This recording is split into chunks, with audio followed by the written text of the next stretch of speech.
नक्श लिखना और उसकी चाल बहुत ज़रूरी है एक आमिल बनने के लिए, और एक आमिल को बहुत ज़्यादा ज़रूरत होती है कि सही तरीके से नक्श की चाल, जो कि हर इंसान के नाम के हिसाब से अलग अलग होती है, और हर इंसान के नाम के हिसाब से हर इंसान पर चाल भी अलग अलग लगती है। जिस तरह से ज़मीन, आसमान, ये सब चीज़ें 4 तरह के अनासर से मिलकर बनी हैं, हवा, पानी, मिट्टी और आग। इसी तरह से इंसान पर भी ये 4 तरह की चाल ही असरअंदाज करती हैं। जैसा कि अगर एक इंसान का नाम आतशी है तो उसको आतशी चाल ही असरअंदाज करेगी, ना कि आबी। अगर एक इंसान का नाम का अंसर आबी है तो उसको आबी चाल ही उसकी ज़िंदगी भर असरअंदाज करेगी, ना कि आतशी।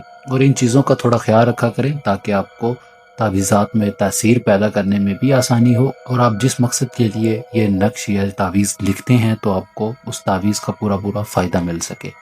तो दोस्तों, आज मैं आपको बताने वाला हूँ कि किस तरह से नक्श की चाल लिखी जा सकती है और किस तरह से किसी दूसरे इंसान के नाम के हिसाब से नक्श लिख सकता है और उस नक्श को लिखकर उस दूसरे इंसान को फ़ायदा दे सकता है। आज मैं आपको बहुत ही सिंपल तरीके से बताऊंगा जो कि आपको बआसानी समझ आ जाएगा, इसमें ज़्यादा मेहनत नहीं होगी आपकी।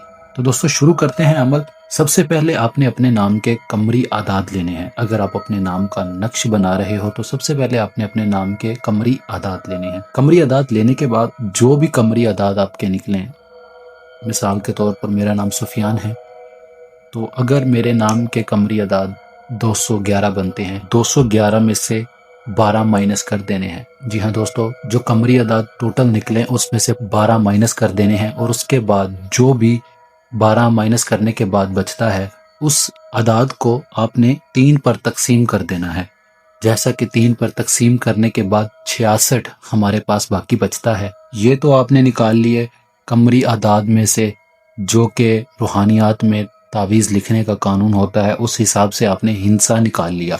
अब जैसा कि मेरा नाम सीन से है तो खाकी चाल ही मुझे असरअंदाज कर सकती है। जैसा कि आप लोगों को स्क्रीन पर नक्श की जो चाल दिखाई दे रही है ये बादी है। मैंने आप लोगों को समझाने के लिए बादी चाल इसलिए ली है क्योंकि इस चाल में रिजत और इस तावीज़ का उलट होना नामुमकिन ही समझा जाता है, क्योंकि अगर इस नक्श की जो चाल इंसान पर अगर उलट हो जाए तो उसकी इतनी ज्यादा रिजत नहीं होती। मैंने ये समझाने के लिए बादी चाल मैंने इसीलिए ली है। ये एक तो आसान है, और दूसरा अगर आप इस चाल को सीख जाते हैं, मतलब अगर आप इस चाल को रोज एक लिखो तो आपके हाथ में इतनी तासीर पैदा हो जाए कि आप अगर एक लिख रहे हो तो दूसरा आपको ऑटोमेटिकली आपका हाथ वहां पहुंच जाए कि जहां पर 2 लिखना है, जहां पर 3 लिखना है, जहां पर 4 लिखना है। मुझे पता है कि मेरे नाम के जो चाल बनती है वो खाकी है। मैंने बादी इसलिए बताई है क्योंकि ये आसान है सबसे, और आपको समझने में और आपको सीखने में आसानी हो सकेगी इससे।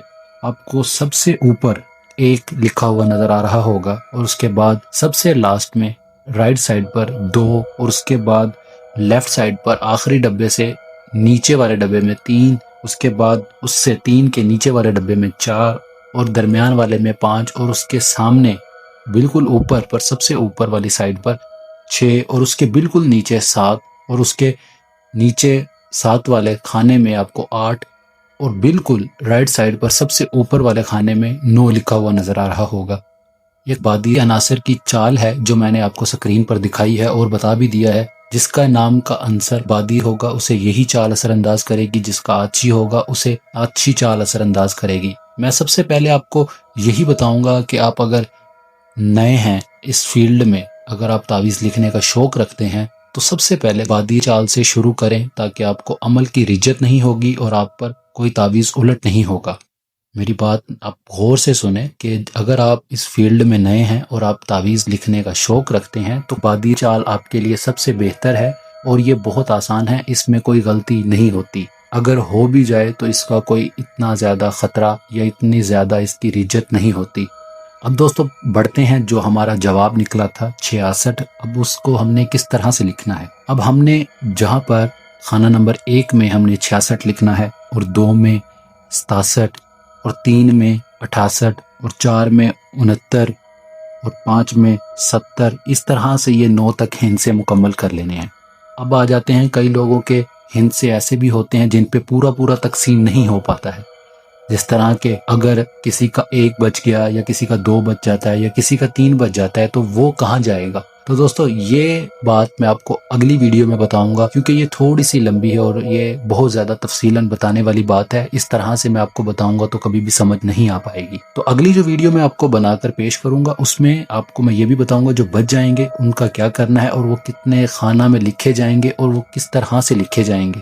امید کرتا ہوں آپ کو میرا یہ بادی چال کی عناصر پیش کرنے والا عمل پسند آئے گا. تو میں آپ کو پھر بتا دوں، اپنی زندگی میں دو چیزیں ایک ہی رکھیں. ایک جو تعویذ لکھنے کی چال ہوتی ہے، دوسرا جو آپ حصار کرتے ہو. یہ دونوں چیزیں آپ ایک ہی رکھو تاکہ آپ کو زندگی میں زیادہ کنفیوژن نہ ہو، کیونکہ حصار ایک ایسی چیز ہے اگر آپ اس کو ایک ہی رکھو گے تو اس کی طاقت آپ کے پاس آ جائے گی. اسی طرح سے اگر آپ تعویذ نقش کی جو چال ہوتی ہے اگر اس کو ایک ہی رکھو گے تو آپ کے پاس اس نقش کی بھی تاثیر آپ کے ہاتھوں میں آ جائے گی اور بہت زیادہ پاور میں آ جائے گی. بادی عناصر کی چال ٹھنڈی ضرور ہوتی ہے، اس کی رجت کوئی نہیں ہوتی ہے، مگر یہ اثر اتنا ہی کرتی ہے جتنی آتشی چال اثر کرتی ہے. میرا یہ بادی چال جو کہ مثلث چال بھی کہلاتی ہے، امید کرتا ہوں آپ کو میری بات سمجھ آ گئی ہوگی. اور آپ جب بھی کبھی تعویذ لکھنے بیٹھیں تو رجال الغیب کا ضرور خیال رکھیں، کیونکہ کوئی بھی مذہب ہے اس میں رجال الغیب کا خیال رکھنا بے حد ضروری ہوتا ہے.